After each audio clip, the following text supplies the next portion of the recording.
Welcome to the 25th episode of the Cantina Chatter Podcast.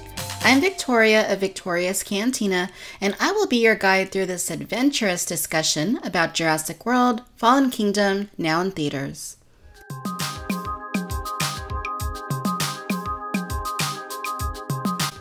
It's been 3 years since Jurassic World, a film that I absolutely loved and helped me to rekindle my adoration for the franchise, and it's been 3 years since my toy reviews of Hasbro's Jurassic World toy line. We all know how that went, but thankfully, Mattel is now in charge, and Jurassic merchandise is in full swing. With Fallen Kingdom now playing, there's a lot to be happy about if you are a Jurassic Park fan and collector.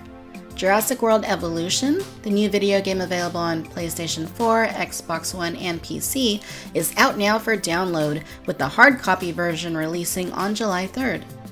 There's The Evolution of Claire, a Jurassic World spin-off novel by Tess Sharp. If you'd like to learn more about that, go listen to our friends on the Jurassic Park podcast, as they had an interview with her about her new book. Heck, you can get the Jurassic Chomp Blizzard treat at Dairy Queen. I had it, and it's delicious. In fact, with all the content out there right now and coming in the future, this may be the best time to be alive if you're a fan of the series. In today's episode, the Triassic Trio, consisting of myself and my good friends Sam and Matt, whom you certainly know quite well by now, will be breaking down Jurassic World Fallen Kingdom and sharing our initial thoughts and impressions of the film. Sam, also known as Raptor Queen, is a contributor here on Victoria's Cantina and a talented artist. Matt Brando is known for his Brando Review channel on YouTube and is a talented filmmaker and analyst. Keep in mind that we will be fleshing out the details of the film, so if you have not yet seen it and do not want to hear spoilers, go see it and then come back. If you are listening to the show on YouTube, you will also be treated to the extended edition in which we talk the latest in Mattel Jurassic World toys. With all of that being said, this is a long episode, so let's get started.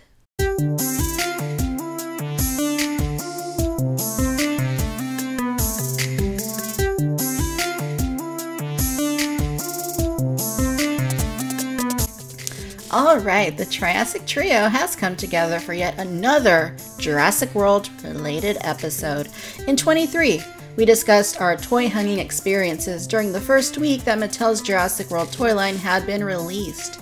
This time, our topic is Jurassic World Fallen Kingdom, which we have each seen at least once, just released in theaters here in the US yesterday, Friday. So we will be discussing our initial impressions of the film, detailing the things we liked, the things we didn't, and the weird stuff that may or may not have been completely clear. So we'll also touch on a bit of the Mattel Jurassic World toy line, some of the recent developments and releases. So Sam, welcome back to the show. Thank you very much. Love being here. It's great to talk to you guys again. Yeah, we love having you on. And Matt, welcome back to the show as well. Thank you for having me, and it's awesome being in the presence of New Zealand's finest. Triassic Trio was actually, Matt came up with that a couple of days ago. I said, hey, we need to get a name for this group together, because the last show we did, I had an absolutely delightful time. It was one of the most fun recordings that I've done, and I think, it was a really fun and great episode, and a lot of people seem to have liked it as well. So from now on, we're the Triassic Trio. Whoop whoop. Yay! Coming soon to a music venue near you. Oh gosh.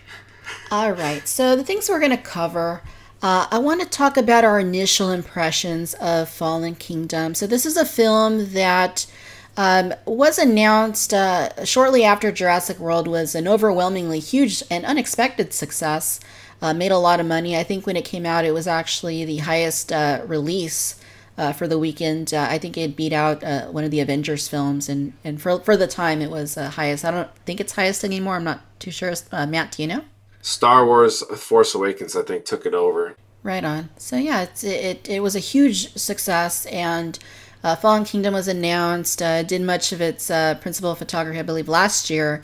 And little by little, we got a little bit, some tidbits here from the film of what we could expect. And as with the very first Jurassic World, ultimately we got a little bit too much, in my opinion. I'm sure you guys would agree that we saw a little too much before the film actually came out.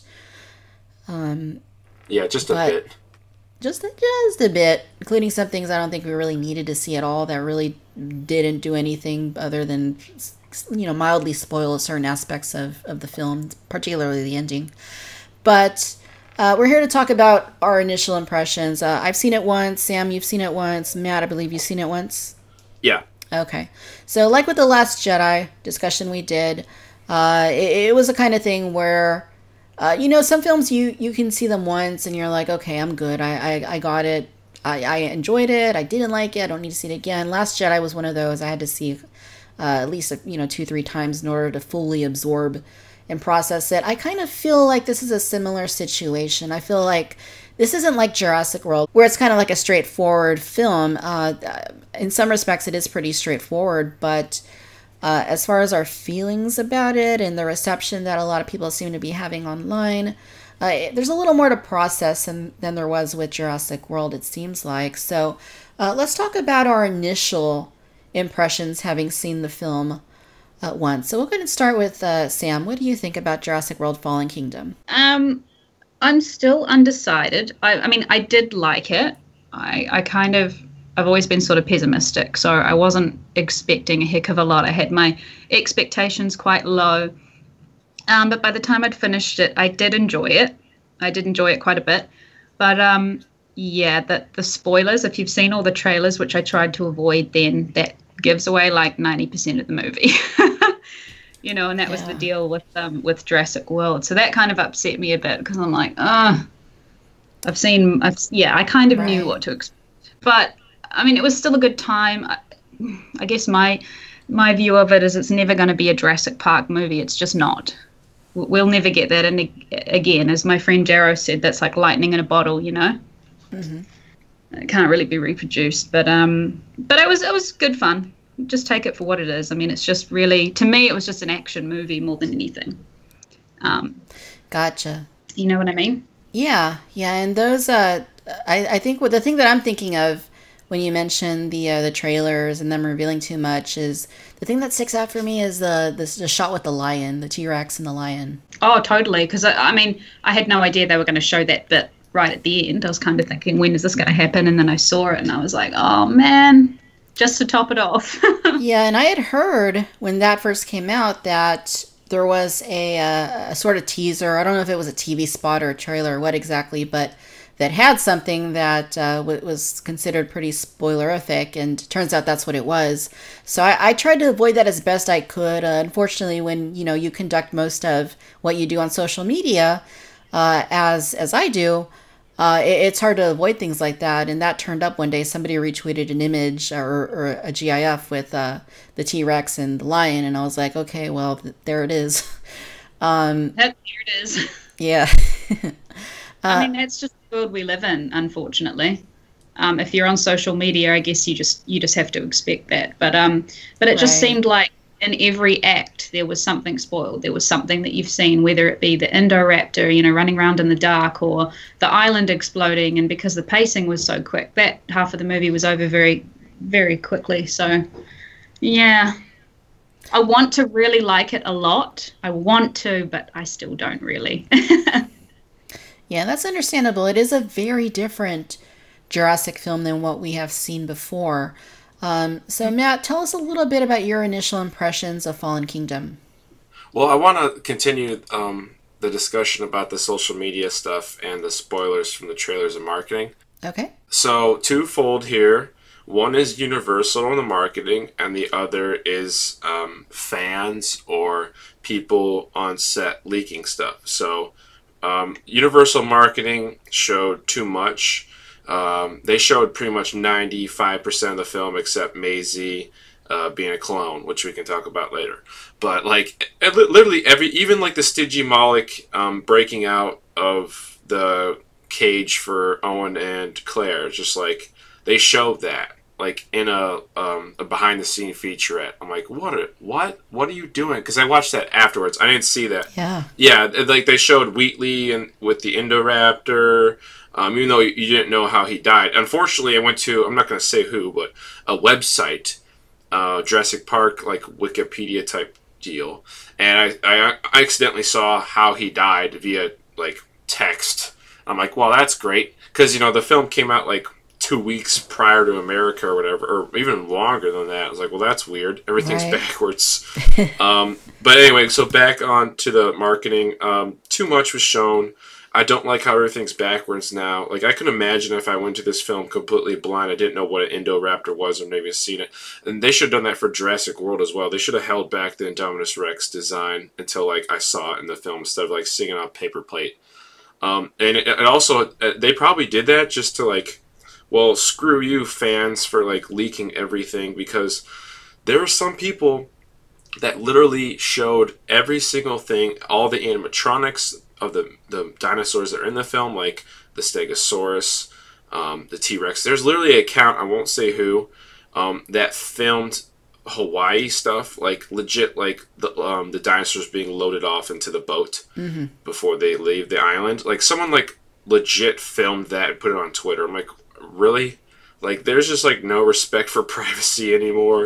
It's just, like, everyone needs to know everything now. Like, why? Like, you don't need to know that. So it's on both parties. It's on Universal for showing too much, and it's on for some a-holes that are just, like, too impatient. Like, you can't wait 3 years. Like, you cannot keep a secret. Anyway, so that probably ruined it a little bit for me, I guess, because, like, oh, I know, Wheatley's going to get his arm ripped off. Thanks a lot, website. So quickly, I guess, when I was watching the film, the opening was awesome. We can talk about that. But, like, from the opening on, I just went from, like, yay to, like, Yeah, same. Yeah. So, but at the end, I have this photo. It's on my Twitter. And I put it on my Instagram story right now, asking people to vote. By the time this podcast goes up, it'll probably be done because, Instagram story is 24 hours and it deletes. But I have this photo of me with just my hands, like, on the sides of my face. And, like, I'm just, like, resting my elbows on my legs. I'm just, like, just dumbfounded. And that's just the word I can just describe. I don't hate the movie, but I don't love it. I think it's okay. That's like me, pretty much. But the difference between, like, you and I is I don't think you liked Jurassic World that much, and I did. And I had, like, a lot of expectations. Everyone's like, oh my god, this movie's so dark. And I heard even, like, the characters, like, Wheatley's the new Roland Tembo. And I'm like, oh my gosh, that's awesome. And, like, I saw just, a couple of bits and pieces of Wheatley. And I'm like, oh shit, this is going to be a great movie. And it just kept progressing. And I didn't like any of the characters. I felt there was too much fan service. There's a lot of brilliant moments in the film, and the film is wonderfully directed and shot.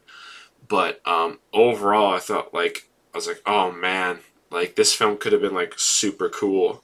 But it was just, like, it was safe, and it was boring at times, and unnecessary at times, and made some stupid decisions. But after the movie, I was just, like, almost in shock. I was like, what? I waited 3 years for that. I was like, oh man, I want to see it again, because I've been hearing people like, oh, I liked it better the second time, because I did like Jurassic World the second time more, because, you probably hyped it up too much because you waited 14 years for, a Jurassic Park sequel, and this was a fully functioning park. It could have been anything. So I didn't nitpick it much the second time around, so maybe I won't nitpick Fallen Kingdom the second time around. But initial thoughts, long story short, I was pretty dumbfounded, and I was like, I don't know. Yeah. Because on Twitter, I don't know if you've been seeing stuff on Twitter, like J.A. and Colin have been, like, retweeting and favoriting and, like, promoting, like, all the positive word, and I'm like, well, this movie's gonna kick ass. And then, like, you go on Rotten Tomatoes or IMDb, and the scores aren't that good. I'm like, oh, that's kind of sucks. Right. But, like, I'll figure it out for myself. But what did you think? What were your initial thoughts? Well, just to address what you mentioned about Jay Bayona retweeting stuff, one thing that he did retweet yesterday was that there was that moment with the last Brachiosaurus on the island basically dying. So he retweeted a spoiler, which I thought kind of sucked. Yeah. Oh, no. But my initial thoughts and impressions, well, I had pretty high expectations because the director himself, Bayona, I've enjoyed the other films that he worked. I love The Orphanage. I thought it was one of the scariest movies that I've seen. I had really high hopes for what he was going to do. A lot of people had been saying, like Trevorrow and others were saying that the first half of the movie kind of retread familiar territory in a different way, but the second half is more claustrophobic. And it kind of seemed to me like that second half was going to be where you were going to see more of Bayona's touch with, the horror elements into the film. So that sounded like a pretty exciting thought to me. So I was going into the theater with that expectation. I didn't go in expecting that I was going to like it as much as the original. As Sam noted, it's kind of hard to recapture that. I loved Jurassic World. I ranked that as my second favorite film in the series. And I tried to not let myself be convinced that I was going to even like it that much. So I just didn't want to be disappointed. Having seen it once, there was too much in there that I had already seen in the trailers. I mean, that's no surprise. Both of you have already mentioned that. They could have easily held a lot of that stuff for the film. I mean, there's really no reason we needed to see it in the promotion at all. I loved the beginning of the film. I thought that it started quite well. It had a nice flow to it. The opening scene I thought was pretty epic. I feel like that's probably at least the second best opening in the franchise, next to Jurassic Park, of course. I also really liked, maybe I would say the first third, where kind of everything's getting set in motion before they actually go out to the island. Once they were on the island, and it turns out Wheatley's a bad dude. I kind of expected that something like that was going to happen. I didn't know it was going to be him specifically, but I kind of expected from, the trailers and everything that it was kind of going to go that way. I was a little disappointed by that. I mean, I know that there was the need to have a bad guy in there and, have a bad element to the film trying to, kind of disrupt everything. But the fact that they were just kind of, leaving, our heroes for dead, I thought was a little much for me personally. I kind of like more of the uplifting, positive aspects of the Jurassic films, despite all the people that get eaten, despite all the stuff that happens in them. The first half I was really comfortable with. It was a little sad to see what happened with the island, but I think we all know that was to be expected. So I was totally good with the first half. Once they get off the island, though, as the both of you mentioned, things kind of slow down. And I also went from, really liking the film to kind of liking it a little bit less, and then kind of being like, okay, I see where this is going, and it's a little far out, even for a film about bringing back dinosaurs from the dead. And then at the end, I guess it ended the way you would expect a film, like that to end, based on what happened in the second half of the film. So overall, I feel like I liked the film.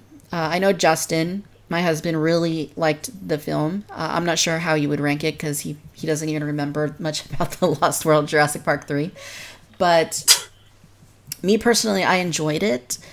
But I don't know how much I enjoyed it yet. It's going to take at least another viewing, maybe two, to fully kind of digest and figure out how much I enjoyed it, because I really liked the first half. I think that it was pretty fitting, but the pacing of the second half and just the way that the story kind of went down, and the villains that they had in this particular film, I wasn't a huge fan of either. So, and some of the story elements too, like Macy being a clone, and the dinosaurs at the end just kind of showing up everywhere. I mean, that's kind of cool. Like in your head, I think you think, how could a movie like this end? Oh yeah, the dinosaurs escape. In your head, it's like a really cool idea, but when you actually see it play out in this film, I kind of feel like I might have been a little bit let down from the way that the idea seemed to me as a fan. So yeah, I'm kind of all over the place right now. I need to see it again, but my initial impressions are that if I had to decide how much I liked it, that's really hard for me to say. I enjoyed it. I was entertained. But I do feel a little bit disappointed ultimately. Well, it's just that I really liked the first half. I really liked the beginning especially. But then it just kind of fell flat. Like it just kind of like it ran out of gas halfway through the film, and then it just kind of like coasted the rest of the way. is the best way I could describe it. Yeah, I totally agree. Yeah, totally agree. Oh gosh. We're going to have to ban you from doing that accent. Alright, it's fine. I don't care. Whatever. So No one wants to have fun. Alright, go ahead. Sorry. no, of course we want to have fun. That's why we're here. So yeah, I'd like to discuss the things that we liked about the film, because we don't want to be completely negative about it. We want to talk about the things that maybe didn't work so well for us, and then the things that are kind of still up in the air. So let's start off with the things that we actually did like. And Matt, tell me about the things in the film. I asked the both of you to work out a list of the things that you like. So Matt, let's go ahead and start with you. Let us know what you liked about Fallen Kingdom. Yeah, so like you asked like 5 things, and I only could have thought of like 4, and the 5th one was the toys rock. Does that count? So I guess we'll take it. All right, we'll take it. All right. The first one, hands down, was the directing and the cinematography. You mentioned Bayona with the orphanage. I really didn't like that movie. Everyone else loved it, but I thought it was But I really liked at least the first third of his movie, The Impossible. It's like a disaster, a tsunami. And the rest of the film I was just like, whatever. But his best film was like a masterpiece. It's A Monster Calls. That's amazing. Absolutely amazing. When I saw that movie December 2016 or whatever, or was it 2017? I don't remember. I think it was 2017. I was like, yeah, this guy. I tweeted he favorited all 3 of my tweets. I was like, if Jurassic World Fallen Kingdom is bad, it's not because of him and his DP. And you could definitely see it in this film because, like, I want to say, like, the baryonyx, the way he shot that with, like, it was completely pitch black, and then, like, you saw, like, little flashes of, like, a lava behind the baryonyx. It would cast a shadow for, like, a second, and it would go away. And then, like, a couple seconds later, do it again, but the baryonyx was closer. Like, just incredible usage of blocking and creating a tense moment. And, Jurassic World, as good as it is, and I like it, it lacked so many tense moments. Like, it had nothing like what Fallen Kingdom has. And Bayona did such a great job with that, and his DP too, with lighting and everything there. So that was my biggest thing. The film had a bunch of, like, really great moments, like the baryonyx stuff. And I'm going to ask you what your favorite moments in the films were.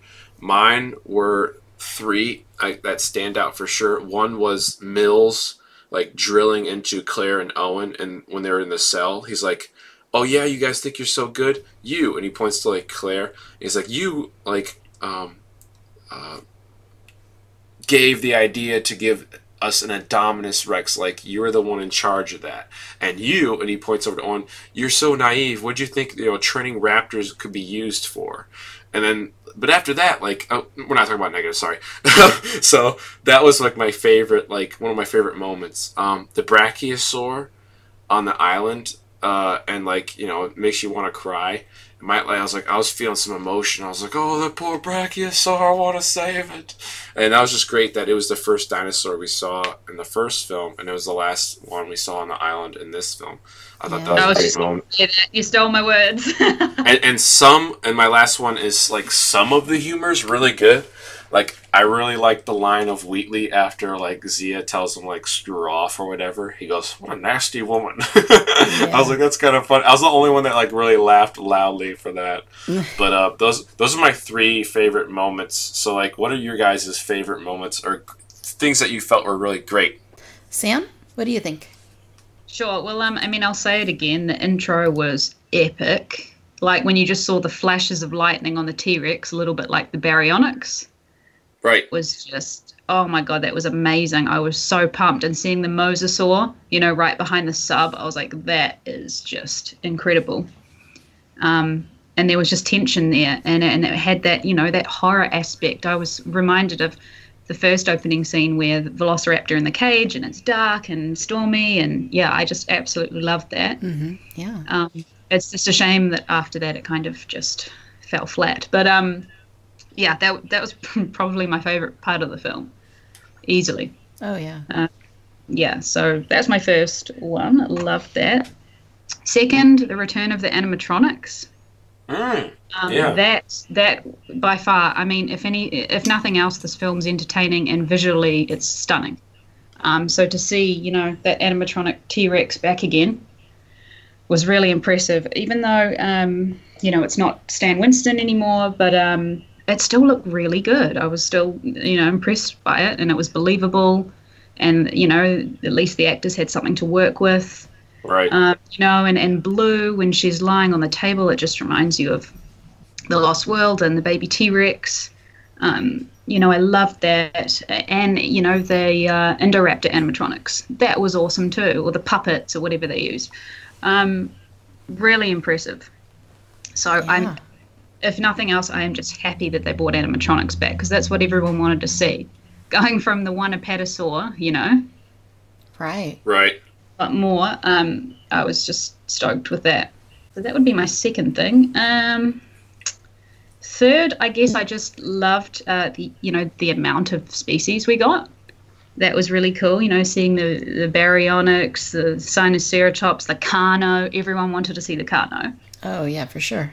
Even though they didn't get a lot of screen time, which kind of sucked. But it was just great to see, even the return of the compies, stuff like that. And that was awesome. Yeah, just the new species. And the Allosaurus, I'm just trying to remember them all. It was just cool, just to see, it's a little bit different. I love that. And of course, so real quick, did you like the Indominus Rex in Jurassic World, and do you like the Indoraptor? Because I don't think you like the hybrids, if I remember. No, I'm not a big fan. I don't hate it. I mean, it is cool, but I probably like the Indoraptor a little better. All right. Maybe because it kind of reminds me of, the black sort of xenomorph. It has that kind of thing going for it. So, you know what I mean, eh? Yeah. But I'm not a huge fan of the hybrids. Yeah. But see, I don't know. Okay, so the Indominus Rex is my favorite, canon Jurassic Park dino. I really liked the Indoraptor, but I probably would like, to see the Baryonyx and the Carnotaurus more. But that was one of my things too. You took it right out of my mouth. I only said two things, but yeah, I liked some of the new species we saw for sure, like the Carno. Oh yeah. Yeah, that's that.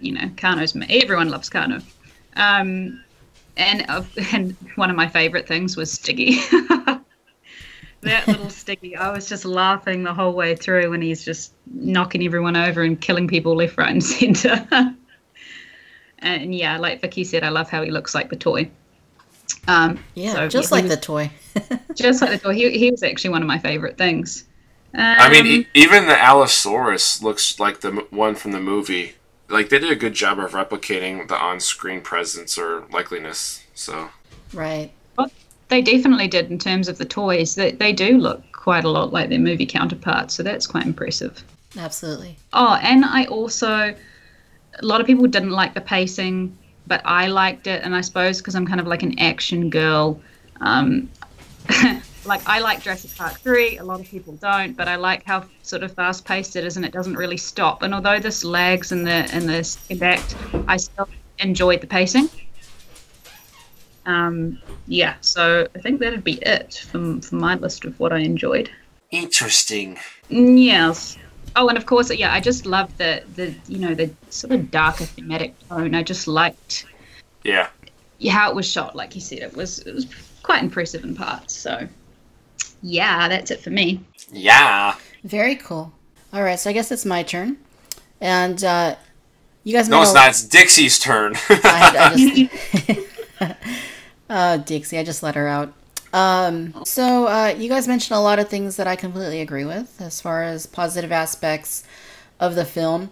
For me, as I mentioned earlier, I really liked the beginning of the film. I think that the opening, and I don't mean just the opening scene, although that was fantastic and suspenseful, and the CG, I think in particular, the T-Rex looked pretty incredible.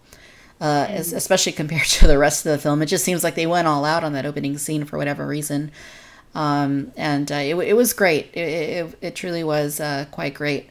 But the whole opening of the film, I think after that, it kind of went to the, kind of showed you the news, the headlines of what was going on with the volcano, and kind of brought you up to speed on, you just kind of recalling what happened in the previous film and kind of tying it to the current crisis of the volcano erupting, and are we going to save the dinosaurs? Are we going to let them go?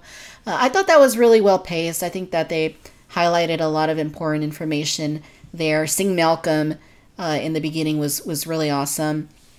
I really liked Claire's introduction, the way that they completely mirrored her introduction in Jurassic World with coming down the elevator and the camera panning up. I thought that was pretty cool. I really liked seeing that symmetry there. Second thing I would mention is the new species of dinosaurs. Sam, that was one of your things as well. And it was really cool to see all these new dinosaurs that we hadn't seen before, that we had no idea were even on the island. In Jurassic World, there's no evidence of compies being there. So it's pretty cool that they're in this film. It was really cool to see Allosaurus. I mean, that's always been one of my personal favorite carnivorous dinosaurs. So I was pretty happy to learn that Allosaurus would be in this film. I'm still not 100% sold on the design of the dinosaur they went with, but I'm glad that Allosaurus was even name dropped in the film. I also really you gotta say it like the auctioneer too. A juvenile Allosaurus, a carnivorous dinosaur.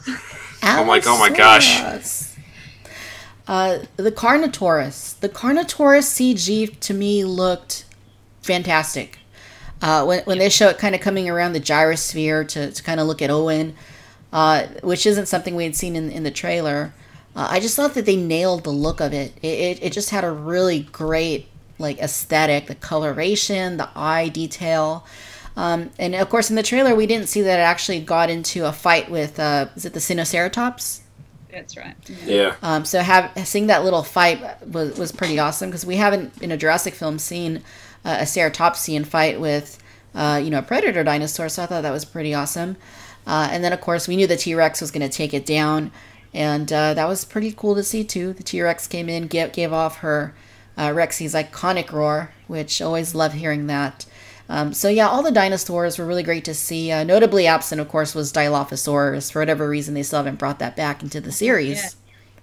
You heard her hoot in the opening prologue, and apparently, according to JA, I think it was on Jurassic Outpost, there was a Dilophosaurus scene. I don't know if it was filmed. I think it was, but it was a deleted scene, and apparently they're not gonna release the deleted scenes on the Blu-ray. I'm like, are you kidding me right now? Really? So I might make a video like, y'all need to release the deleted scenes at least, if not give me an extended cut, because I had some issues with this movie. But the Dilophosaurus was supposed to be in the movie. I have no idea why. That dinosaur is really cool.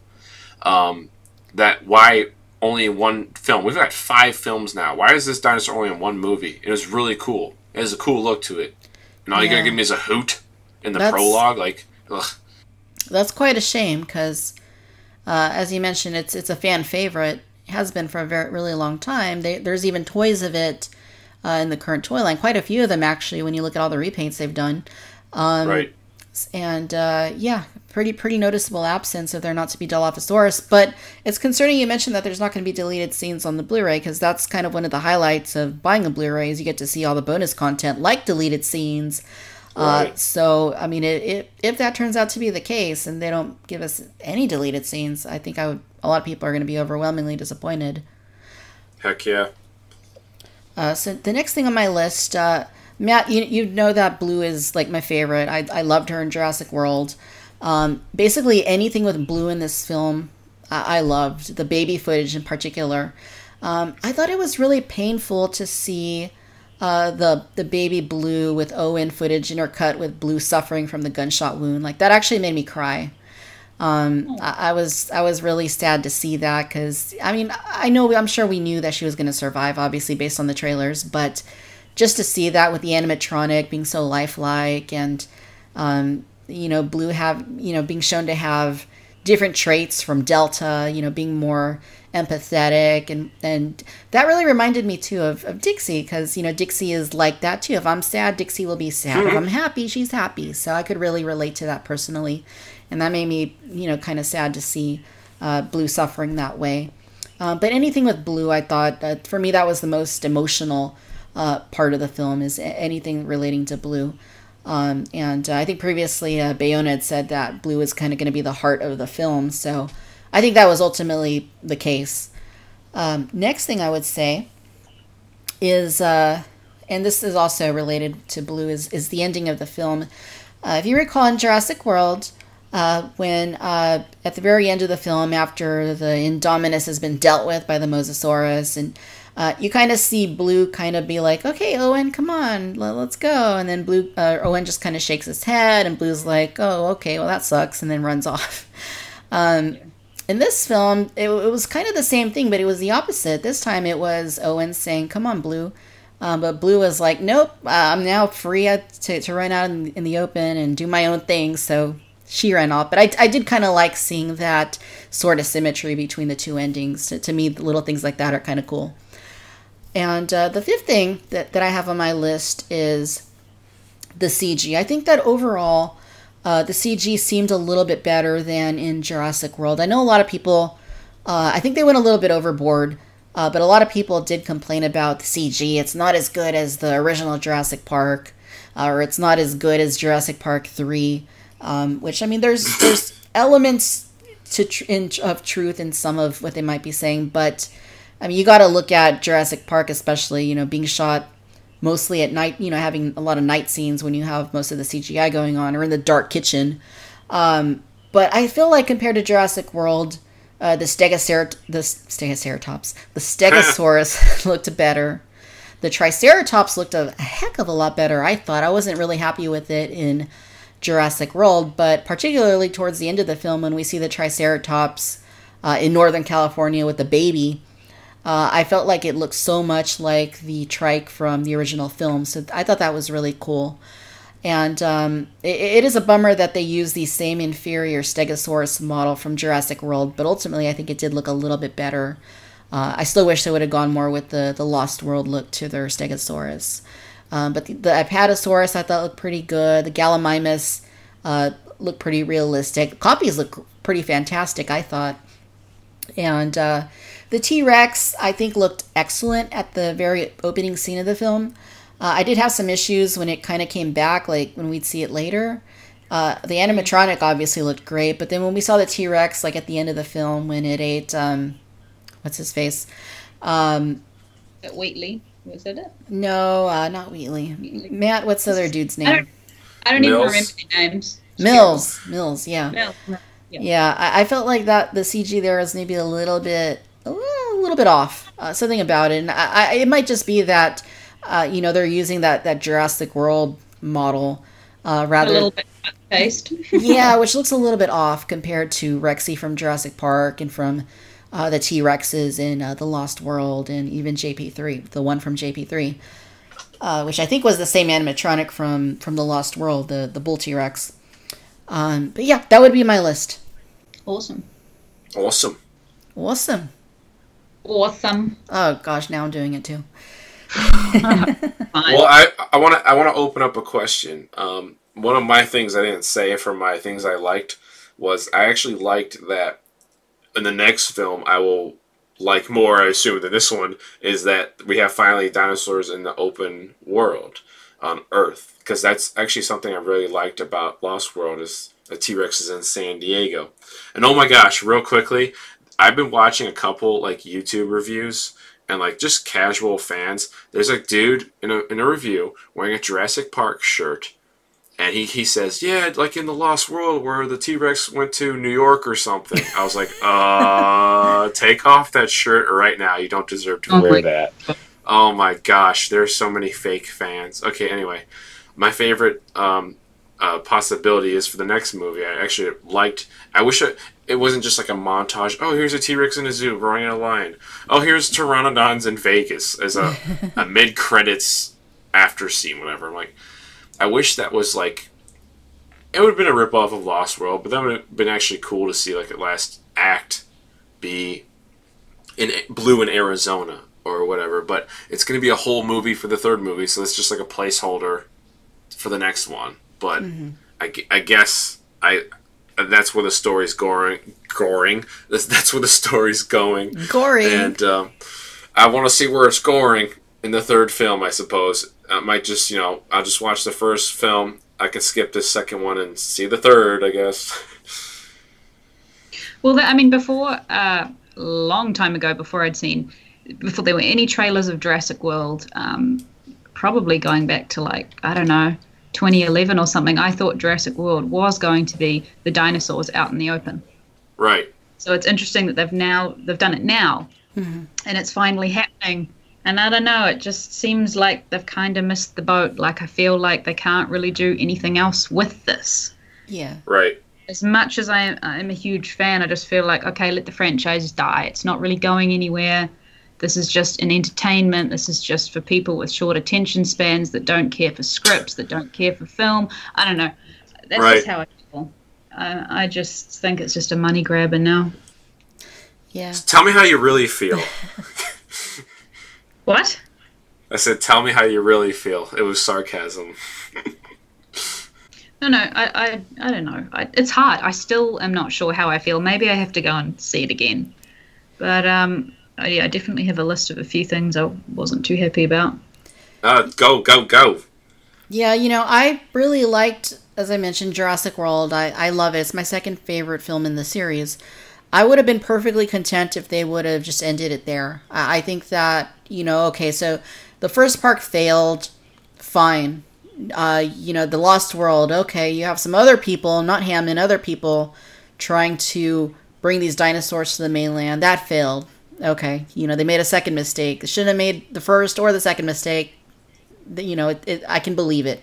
Third one, Grant gets kidnapped, taken to the island. That's a little far out. There's a reason that it's the lowest regarded movie, I think, for most people. But, we accept it anyway.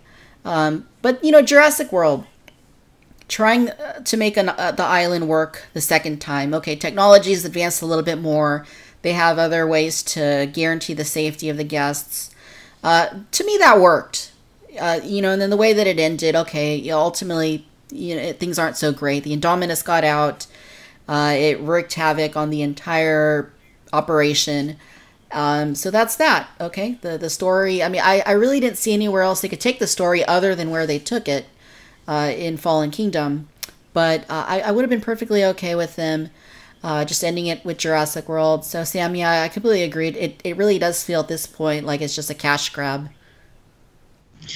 Yeah, I guess at the end of the day, I'm still happy to see them making these movies, even if I don't appreciate them, but you're still introducing them to a new generation of fans, and it's just nice to see some animatronic dinosaurs. So I'm happy for that.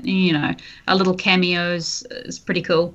If they were to bring back the original Triassic Trio, if they were to bring back Ellie and Sam and Grant, and Jeff all back in one movie, in the last movie, that would be awesome. Just even if it was a small cameo to bring them back would be cool, just to top it off. Yeah, I kind of feel like they kind of got to. If the next film, and that's something we're going to touch on a little bit later, is what we think is going to happen in the next one. But if they were going to end it properly, I think you need to bring it full circle and bring back Grant, bring back Ellie, bring back Malcolm in a larger capacity role, and really tie up the story. I think that definitely needs to happen. Yeah, for sure. All right, so we talked about the things that we really enjoyed about Jurassic World Fallen Kingdom. Now let's go into that more negative, darker side of things, in which we talk about the things that just didn't work for us for whatever reason. So I guess I'll go ahead and start with my list here. I have 5 things. So the first thing, and this is something that was already mentioned by Matt a little bit earlier. One of the things that you liked was the joke about Zia being a nasty woman. Now, I thought it was funny personally. Nobody else in the theater I was in laughed, and I guess there's plenty of reasons for that. This was very obviously, a joke about Donald Trump, because it's something that he said. It was very obvious. It actually took me out of the movie for a moment, and that's the only reason I have it on my list. I thought it was funny. I think it was kind of a jab at the president. It's kind of ha-ha, but it did take me out of the film, and that's not really something I want to happen when I'm watching a Jurassic film. So first thing on there. There's actually 2 more Trump references, like the what's his name? Toby Jones, the actioneer. Yeah. His hair flips up like Trump's, and then apparently, I guess on the TV, it's actually really funny. But yeah, it would totally take me out of the element if I saw it. It was like, U.S. president doesn't believe dinosaurs are real on the island or something.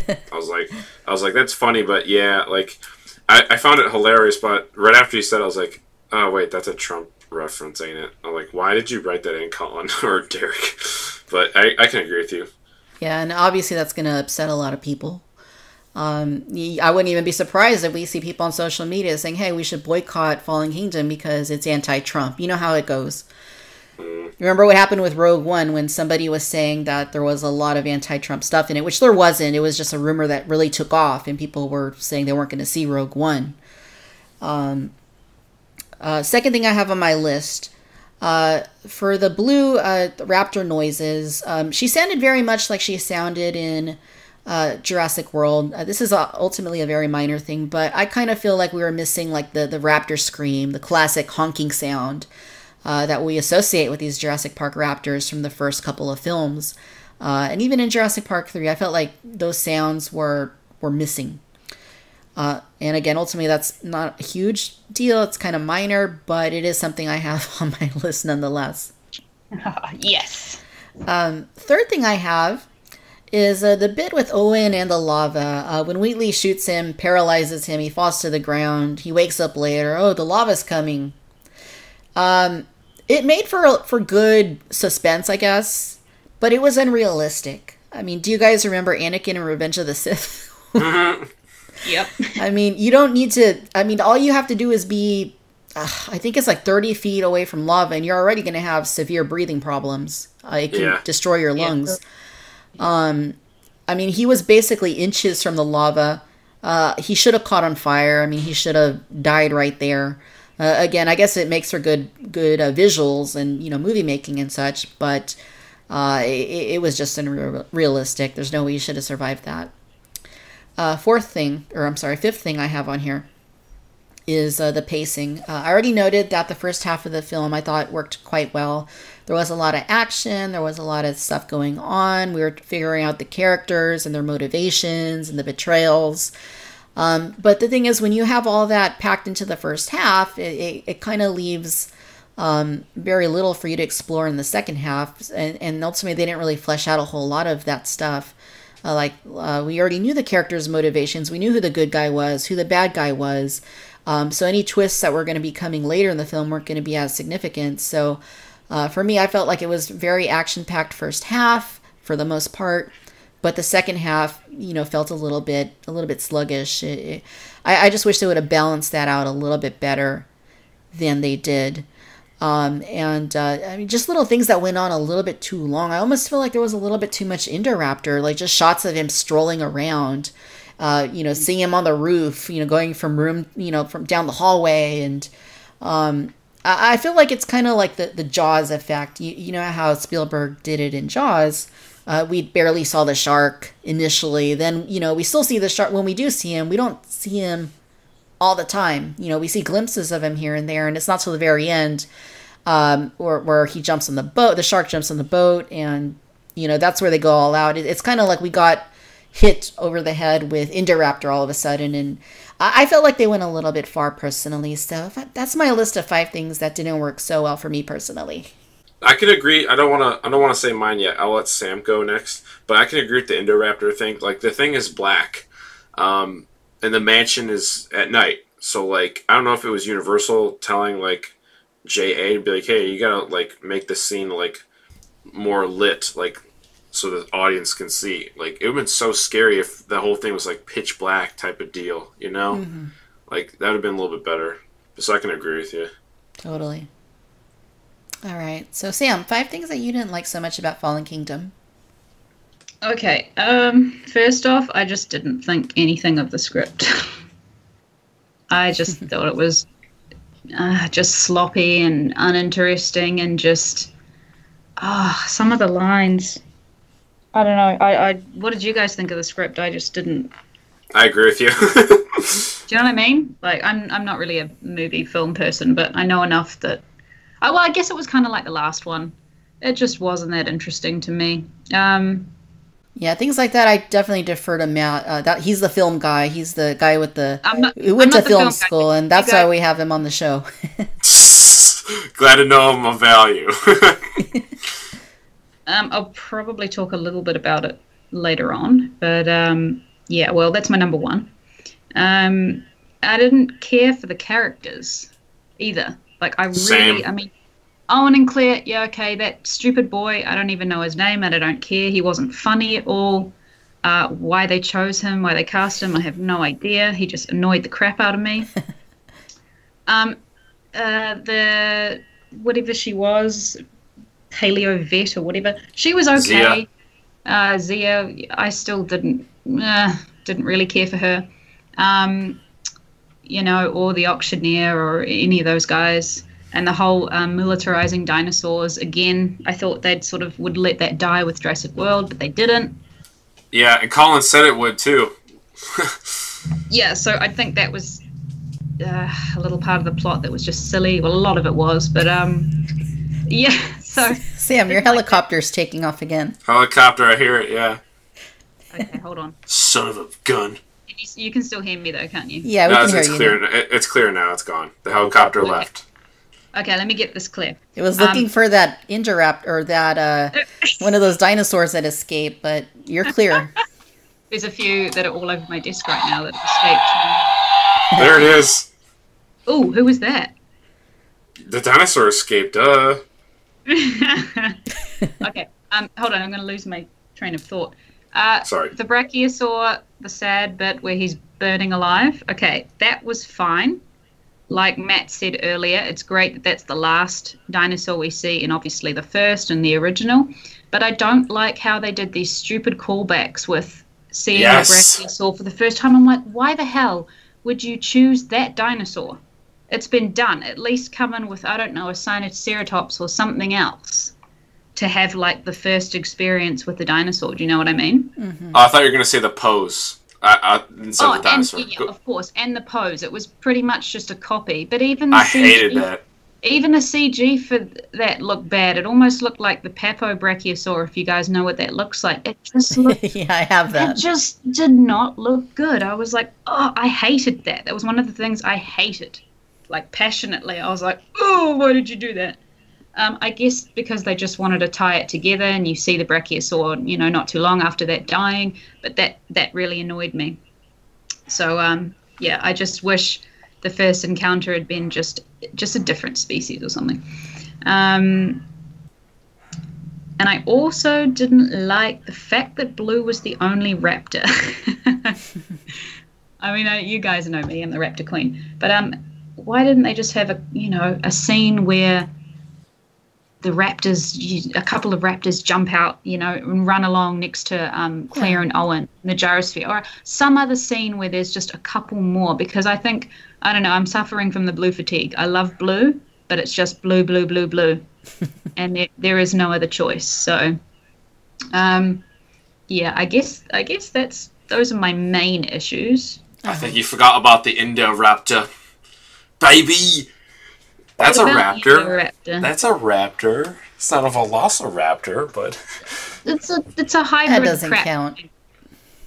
Exactly. That in fact, I've just remembered part of the script. There is one line where I was like, oh my god.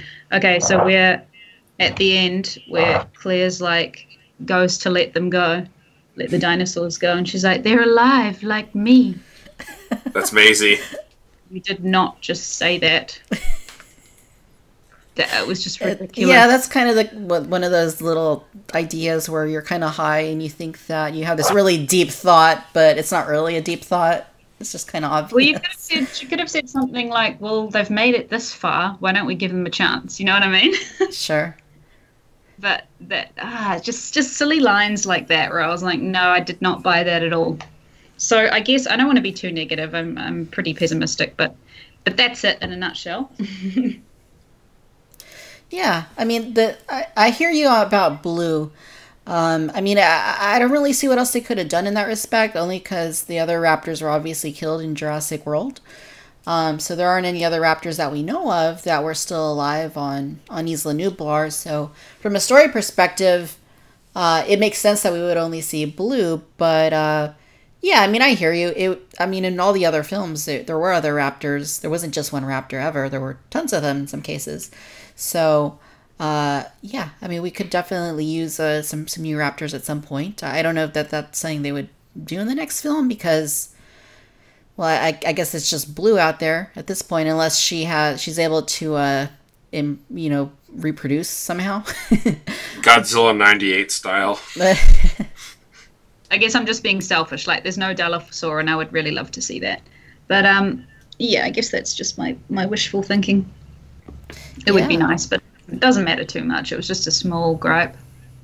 Yeah, and you mentioned the Brachiosaurus. I feel like it looked pretty good. It looked better than it did in the trailer, but I still feel like it didn't look quite. And yeah, I'm probably sounding like those people that are constantly complaining about the CG in Jurassic World, but I kind of feel like the CG of this Brachiosaurus didn't quite live up to Jurassic Park. Maybe that's just me. No, I don't think it did.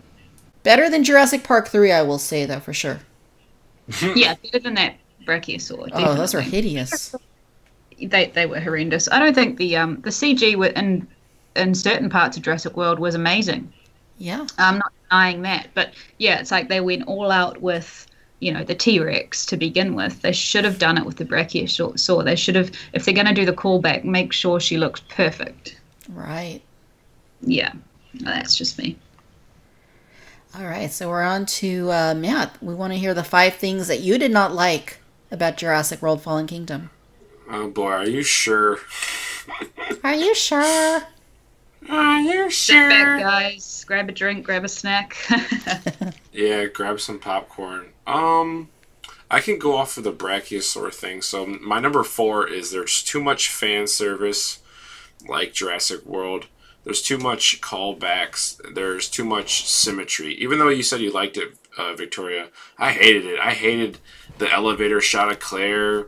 I hated them showing her boots. Like, oh, look, she's wearing boots this time. Like, okay, I got it. I hated all of that. I hated the Brachiosaur posing. Like, I liked that it was a Brachiosaur, and it was it closes the gap of the first dinosaur we see to the last dinosaur we see, but I'm a smart fan. I don't need to know that, because I know that. But you didn't need to put it in the frickin' pose that it had when we first saw it. I'm like, oh my gosh, no, you just did not do that. Legs. I hated that. I hated Maisie luring the little shuttle to like the elevator shoot thing, and she's doing it like Lex in the first film in the kitchen. I'm like, oh god, no. And then Mills is Eddie Card. He's ripped apart by 2 theropods, large theropods. The T-Rex. He was just sharing. The T-Rex. Right. Yeah. The T-Rex is just like every time the T-Rex poses when it's like loose, it's like posing. It's like, oh, camera, strike a pose. And it's just like that's all it does. We've dumbed down this animal to just being a posing artist. I didn't like the symmetry of even the scenes of like, okay, Claire, we need Owen. Oh, so Claire goes to Owen again. Hey, can you do this thing? Oh, maybe not. I'm a witty guy. I'm like, okay, great. And then like Wu leaving off site again, or his cronies with the DNA, and it's like, oh god, can we think of some new things here?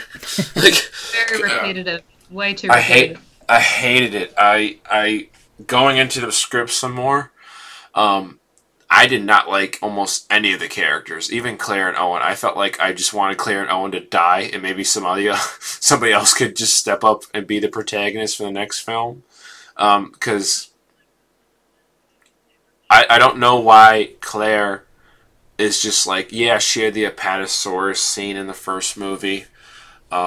She cared for her nephews and blah blah. She drove the vet van. But she loves the dinosaurs now, and she's now a dinosaur protection group leader. Like, did you like forget like all the hundreds of people that died at your hands? Essentially, like you authorized the Indominus Rex to be created, and her breakage out and killing the people outside the paddock and the ACU people and destroying the pteranodons essentially. And they killed people, and like none of that's on your mind. You want to save these animals still. And Owen is the one that's the animal lover, but doesn't want to go back and save Blue, like at first or at all for the past like 3 years. He never thought about that once until he decided just throw on this laptop and look at some old footage. Oh yeah, I guess I do like Blue. Like, no shit. For how many years you worked at Jurassic World, you raised her and the other 3 raptors, and that was your job. And like, I'm an animal lover. Like, I want to think twice. Like, yeah, let's do it.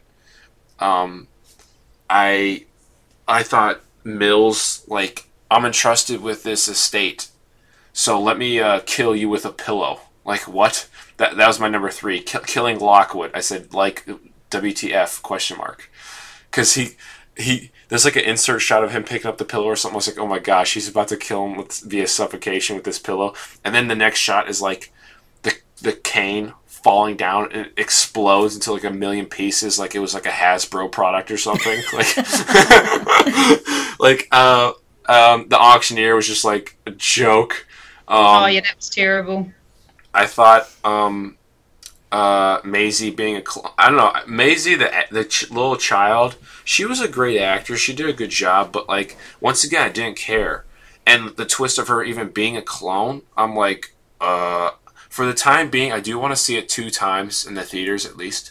But for the time being, I didn't like it. And we can talk about that later. I just have one more thing. My 5th thing, and there's a lot here actually. It's called stupidity. So I talked with our friend Jay Jurassic, and he liked the auction, but I didn't like the auction. I thought that was dumb.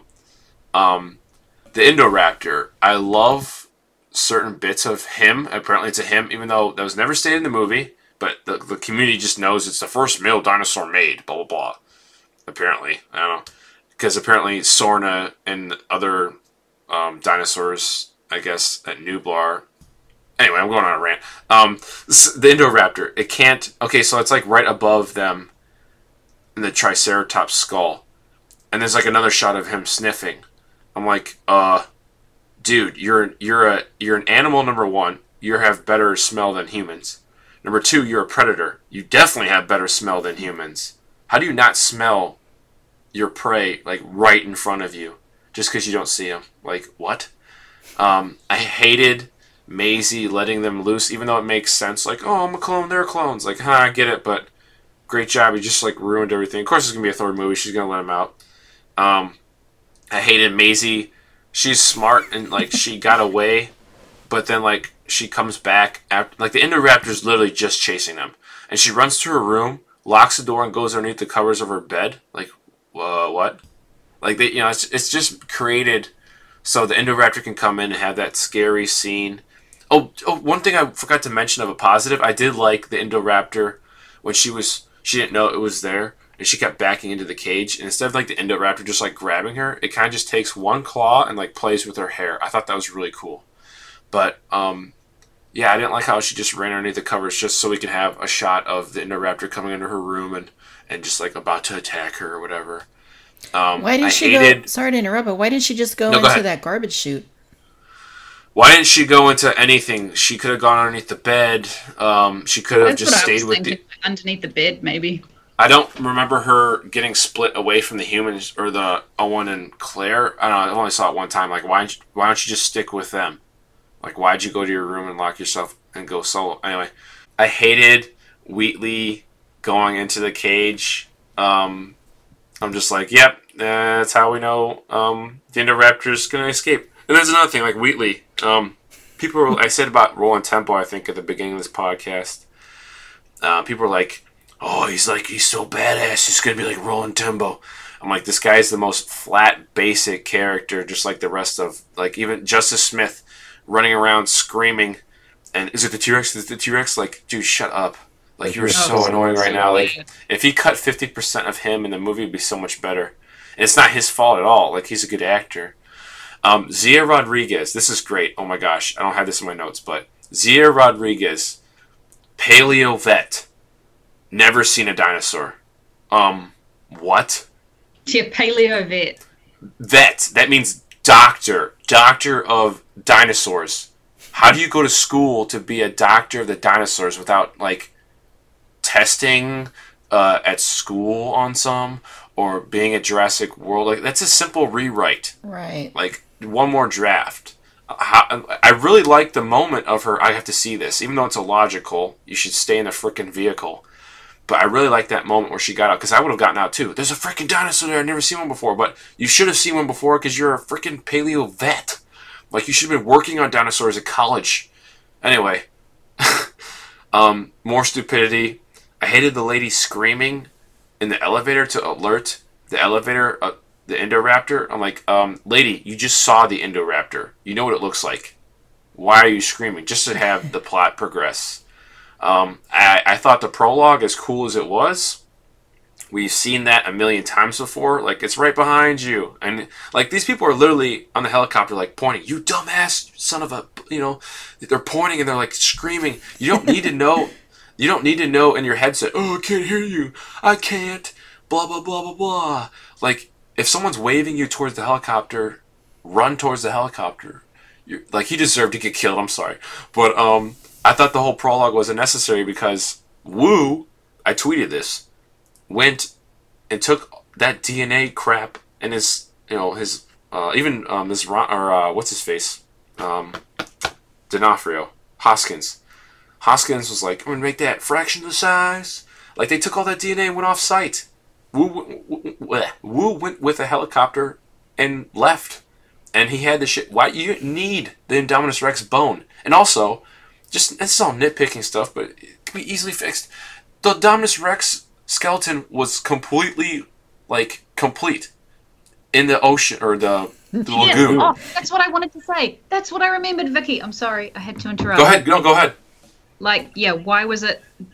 Well, it looked like just about complete when the Indominus Rex would have... Sorry, the Mosasaur would have ripped the Indominus Rex to pieces. Like, it would have ate it, too. Most of it. Yeah, yeah. So, and it's like, that is, I thought, well, that's dumb. Yeah, it was completely, like, posed, and, like, here we are, the Indominus Rex.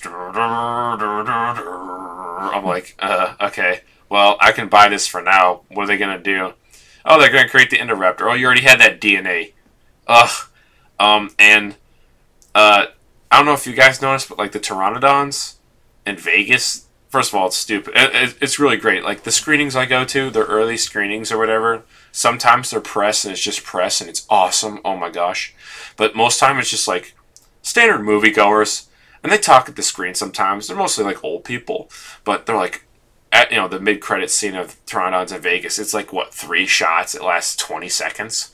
And everyone's like, oh, it's Vegas. Oh, it's Vegas. And I shout out loud, hey, look, it's Vegas. But they weren't on the 11 species list, I don't think. Like, how the heck did they just get there? Like, okay. And shouldn't the Pteranodons been loose already? Because you saw that, like, all, like, the deterioration of, like, Main Street, right? In all the park structures. Mm-hmm. Why would there be Pteranodons in Vegas now and not, like, back then? You know? Right. They would have already been in Vegas, the last movie. I was just, I had so many issues. So you also told us to write down, I can just like prelude us here. You told us to write down what issues we had, like question marks, like I understand this. Uh-huh. I guess one I can think of, what the heck, who was Maisie's mom? That nanny? Because that was the photo, the nanny. I'm like, that wasn't really explained. I only saw the movie one time. But, like, so Mills is just telling the mom to just screw off? Like, because he's like, your services are no longer needed. I'm like, is that the mom? Like, you're telling the mom of the kid to leave? What is going on in this movie? Yeah, I don't think that was her mom. I think it was just, like, her caretaker.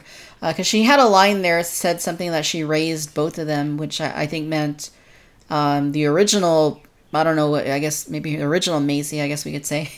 And then the clone Maisie as well. So I just kind of took it to get that she was just like a caretaker or something. So that photo was the original Maisie and then the caretaker. It wasn't the mom. That makes no sense to me. Oh my gosh. This script. Yeah, we don't know who the mom was, I don't think. Know, it's crazy. Like, right. It was crazy. He kept, like, putting away the photograph. I was like, oh, the mom's going to be like Ellie Sattler. And we can see something cool here. But it's like, okay, whatever. Missed opportunity. I expected that, actually, because when she asked her grandfather, or who we thought was her grandfather, she asked, did my mom ever visit the island? And he said, just once. At that point in the film, we didn't know she was a clone. Right. I expected it was going to be probably Lex, is what I was thinking at that point. That could be it too. Yeah. You know, it's crazy. Like, somebody, like, tweeted out, oh my god, I've been so pissed. He's like, I don't get how Maisie could have been, like, Hammond's granddaughter or something, or it was going to be Hammond's daughter. But, like, but the timeline was just so different. I don't see how the continuity would work. I'm like, wow, this a-hole just ruined something for me. And, like, I guess people are like, oh my gosh, like, there's one scene that's just completely devastating. I was like, oh shoot. I didn't think it was like the Brachiosaur on the island. I thought it was going to be like a bunch of things. It could have been Blue kills Owen, the Indoraptor kills Blue, the Indoraptor kills Rexy, because Rexy's hella old. I thought it was going to be like one of these things. The Indoraptor kills Owen, did I say that? Or Rexy kills Owen, something like truly stunning, because I kept on hearing how dark this movie was and blah blah. And I'm like, oh crap, some crazy things can happen. No, it's just the same climactic ending as the first film, where Blue defeats the big baddie again. And I'm like, okay. Yeah, even like, go ahead. Sorry. Like, Blue to the rescue, that's something that Nick didn't like, my husband didn't like. He's like, oh, why did they have to do that again? Yeah. So, or I thought they could have ended it with, you know, Indoraptor falling through the glass, landing on the skull, and Blue with it. If Blue would have died there, I think that would have been a nice send-off for her. Yeah. And that would have been quite sad, but it's like, okay, I've done what I set out to do. I've protected my human. Yeah. And I was hoping it would end like that, even though I love Blue. But just to see her run off again, I'm like, really? Yep, really? Same stuff, yeah. Same stuff. And also, just while I remember, I'm just jumping in again. Go ahead. How T-Rex attacks the Carno. That's not the same Carno that we see at the end, is it? No. It can't be. There must be more than one, because I'm pretty sure T-Rex, ended that one. Yeah. But, yeah. It was just, it was not incredibly smart at all, this movie. It was, it was clumsy, if I had a word for it, I guess. I think that's appropriate. Yeah, they would have had, like, a really great scene. I was actually expecting Blue, because they're both tumbling down. I was like, oh, this is going to be a great little ending. It's going to be very emotional. And this film will actually be very, up there as far as relevancy for this franchise. And I was like, oh, well, switch around. Blue is alive. So I guess in a way, movies have gone away from, and Vicky knows this. I don't know if you're a big Dark Knight fan, Sam, but Chris Nolan, for that trilogy, wanted to make one good film a piece, and then, like, you could never watch another one if you really want to, because, like, the story concluded. Sure, it had, like, a cliffhanger, you can watch another one, but he tried to make a complete story for one movie, and Hollywood has kind of gone away from that, and they kind of focused on, well, what can we do for the next one, rather than, like, focus on the one they have in front of them. So they want to do, I'm assuming Owen's going to go out and capture Blue for the third one, and maybe Blue's not going to give him obedience. And that's a thing I think they missed an opportunity with this movie. Like, this is an Indoraptor. Emphasize the raptor. Like, Blue could speak to him probably more and relate to him more than the Indominus Rex, because Indominus Rex is freaking huge. So, like, there could have been, like, a switch, or, like, just maybe a little bit more of Blue teetering towards being an animal, because we saw that a little bit on the island when she didn't accept the treat. And I was like, oh shit, this can be a great back and forth tug. But then, like, I really like the baby Blue footage of her being empathetic or whatever. But then, like, she just comes to the rescue ASAP, instead of, like, having, like, a really cool scene, like, in that bedroom with, like, the Indoraptor and Blue kind of, like, just, like, staring at each other, and maybe Blue looks at Owen, Owen's like, no. Like, that would have been kind of cool. Yeah. Like, having a tug, like, this film just missed a lot of opportunities like that, where, like, maybe, it's maybe a little bit of a retrend from the first Jurassic World, but, geez, what wasn't in this movie? Trained raptors, blah, blah, blah. And here's a funny thing, like, I'm not going to say who, but somebody tweeted out, like, for all those who don't think Fallen Kingdom doesn't have complex characters. 2 words for you, Henry Wu. And I'm like, What? Wu doesn't do anything in this film besides what he does in the first film, which is run around yelling at people. I'm doing my job. I can't do my job. And that's it. Like, he was in I feel bad. I feel bad for BD Wong. He's just like, he's dumbed down to that, and then he gets tranked. I'm just like, like it's like, I don't know. It was a great little sequence, I guess, of Blue being gutted for blood, but then that, they go for the T-Rex, which was just pointless because we need another scene with the T-Rex. We need a carnivore 2 or 3 fingers. I think we have one on board. You could just like not have Blue bled out or had just an extra bag of blood from something else because it was useless. Like, oh, I need that. Wu was like, I need that dinosaur. And Z was like, oh yeah, well I diluted the blood with T-Rex blood. Oh my god, no you didn't. It doesn't matter because Blue ends up getting loose anyway. So you could just cut that. Like you didn't need it at all. Just more tension scenes. Whoa. I almost half expected that Wu was going to kind of turn on Mills in the auction when they started trying to sell the Indoraptor. I thought, okay, maybe this guy's going to have do a 360 or do a 180 and he's going to go to the police or something. He's going to kind of turn on them and, or maybe he's going to run into Owen and Claire and he's going to say, ask for help. But, that obviously didn't happen. Right. No arc. Nope. Flat as this desk. Yeah, after that, I was just, like, doing this, like every, 2 minutes. Because my friends and I, we went to, a bar. I was just like, ugh, that could have been so much better. Oh, man. So anything else you have, Matt, that you were unclear on, or? Definitely just the Maisie mom thing. And I guess that Lost World and definitely Jurassic Park 3 has been retconned by Colin in the new Jurassic World films, because unless, which it wasn't explained, they took all the dinosaurs from Sorna and put them on Nublar, or they just killed them or some shit. Yeah, but that should have been explained in the film. That should have been, yeah. There's just a lot of things that just weren't explained like that in the first movie too of Jurassic World, because they could have said something about Sorna. Right. But all it would have taken is one line. It's kind of exactly. It's kind of BS when you have to look at viral marketing material or behind the scenes or director interviews like Colin or whatever from the first movie to understand the story more. That's wrong. You need to have that in the film. I still don't know what Justice Smith's character's name is. Oh, it's Franklin. Yeah, they said it a couple times. That shouldn't be me have to go in the back of my mind and be like, what was his name? I should know his name. That's an issue. So I can hardly remember any of them. It just I don't care to. You know what I mean? I just don't. I don't care enough to find out their names. I'm just meh.